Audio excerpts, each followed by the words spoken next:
Ben moi, en fait, pour vous commencer ça, la musique, pourquoi j'aime tant la musique, pourquoi je connais aussi tant la musique, j'ai toujours aimé la musique. Moi, mon père, en fait, en Gaspésie, avait une salle de réception. Et il était... En fait, mon père faisait beaucoup de choses. Là. Il travaillait au moulin à Chandler, à Gaspésia. Puis, comme cadre, mais on avait aussi une salle de réception, puis mon père faisait de l'horticulture. Mon père est horticulteur aussi.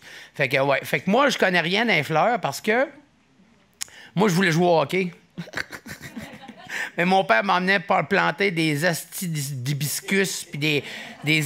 Non, mais tu sais, il y a des affaires que je sais maintenant, tu sais, que tu sais, normalement, les gars de ma génération savent pas. Comme quand j'étais allé à l'hôtel à Magog il y a 2 semaines, la madame, celle qui a racheté l'hôtel, elle est super fine. Mais elle a mis des hydrangées sur le bord des fleurs, sur le bord des portes patio. Ça, tu fais pas ça. Parce que... Non, mais je vais vous le dire pourquoi. Parce que c'est des plantes à thon.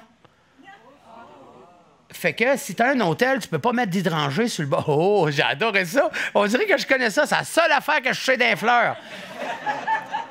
Puis que pour le pot, c'est du 20-20-20. Et, hey, je suis pas tout seul à le savoir, hein? Ah, ben ouais, c'est ça. Hey, c'est à leur retraite, ça cultive du pot. Ah ouais, par là. Bon.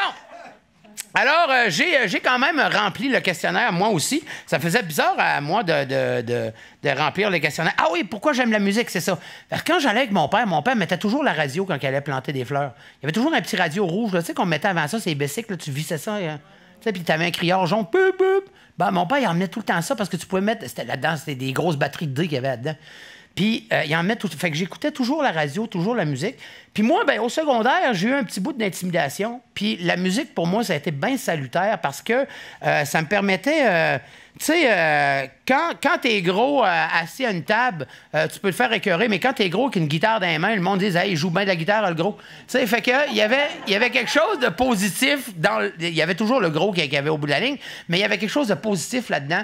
Puis moi, la musique, ça a souvent été un refuge pour moi. Ça a souvent été...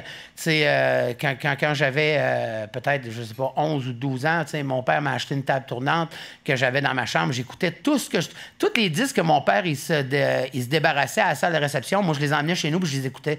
Fait que moi, dans ce temps-là, j'écoutais des affaires comme... comment ça s'appelait?